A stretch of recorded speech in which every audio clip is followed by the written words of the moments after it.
Et de voir ces femmes-là qui arrivent dans le cinéma, ça nous ouvre des portes à nous. Et ça m'a vachement donné envie d'ouvrir la mienne. Bonjour, je m'appelle Souhaila Yacoub et je suis comédienne dans le film Les femmes au balcon, réalisé par Noémie Merlan. Ruby, il y a tous les voisins qui sont en train de te regarder. Hey, c'est des sons, les gars, hein. Wouh. On peut être vraiment nous-mêmes qu'entre nous, non?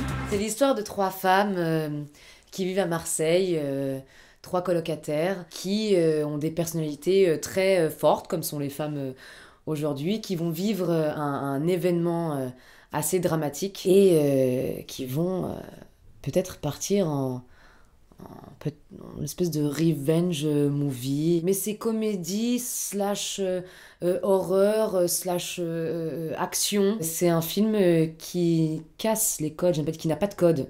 Et donc c'est audacieux.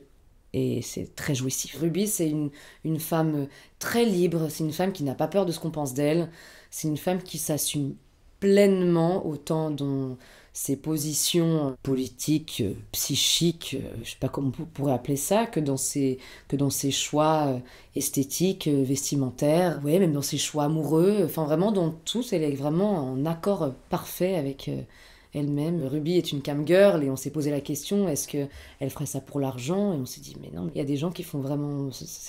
C'est très beau aussi de le vouloir par passion, et que ce soit un choix, ce serait bien de le représenter aussi comme ça, parce que ça existe, donc faut pas toujours en faire quelque chose de péjoratif, combien même c'est pas péjoratif, mais de proposer vraiment une femme qui aime être cam girl et qui aime sa sexualité, et qui aime montrer son corps, et c'est très beau. Tous les jours, il est à sa fenêtre.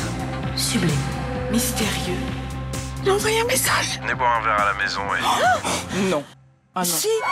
Sanda a quand même beaucoup participé à l'écriture du film avant que Céline Sciamma arrive, et du coup elles se sont quand même écrit des rôles, Nicole et Élise, pour elles-mêmes. Ruby, c'est un personnage qui était nouveau, elles n'avaient pas d'actrice à ce moment-là, donc moi j'ai vraiment passé une audition pour jouer Ruby. Et quand je suis arrivée, Ruby n'était pas aussi construite. Je pense qu'elle était moins claire que Élise et Nicole, que jouaient Noémie et Sanda. Et donc c'était important pour moi que ce soit pas un cliché. J'avais pas envie de rendre cette femme comme une figure moderne de cette femme bi, pan. C'est pas que ça, quoi. Et je trouvais ça hyper important de lui rajouter de la profondeur, de la complexité, des défauts. Enfin vraiment une humaine merveilleuse, complexe comme on est. Et donc on a beaucoup travaillé avec Noémie sur l'écriture du personnage. C'était super agréable de participer à ce genre de costume. Là c'est quand même... Mais c'est un terrain de jeu énorme pour un acteur de pouvoir avoir des paillettes. Enfin, c'est pas souvent qu'on a l'occasion de faire ça, donc j'étais hyper contente de participer à ça. C'est comme le choix des bijoux sur les dents.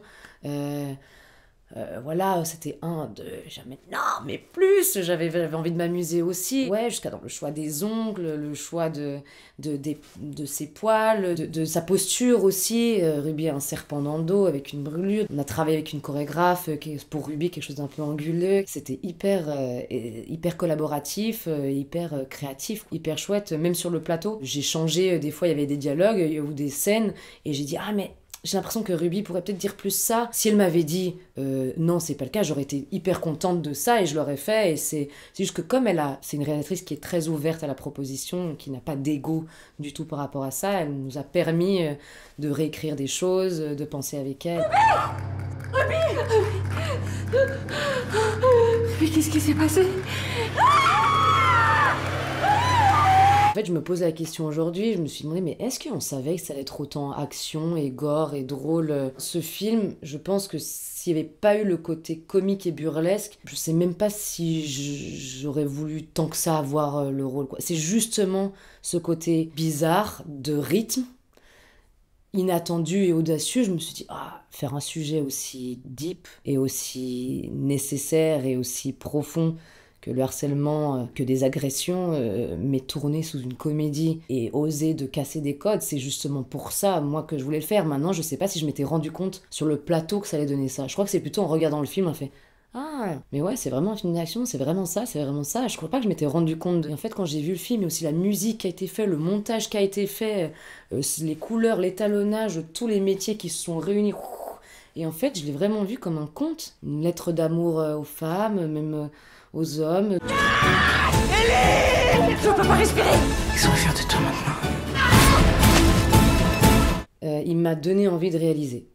Ça, c'est sûr. De voir la liberté qui a été prise sur ce film, que Noémie a prise, j'ai trouvé ça fort et je pense que c'est grâce à tous ces mouvements de libération de la femme qui ont fait que du coup plus de femmes réelles arrivent, plus de femmes réelles osent tenter le genre aussi, parce que c'est une manière d'aller loin dans des contrastes où les femmes peuvent être plus complexes, il y a quelque chose qui va un peu loin. Et en fait, jamais je me suis posé la question, déjà j'ai rêvé d'être actrice en me disant, bon, ben voilà, c'est mon seul rêve, sans jamais penser que c'était possible d'avoir une opinion sur un film, d'avoir mon opinion, d'avoir mon histoire que j'ai envie de raconter. Et de voir ces femmes-là qui arrivent dans le cinéma, ça nous ouvre des portes à nous. Et ça m'a vachement donné envie d'ouvrir la mienne.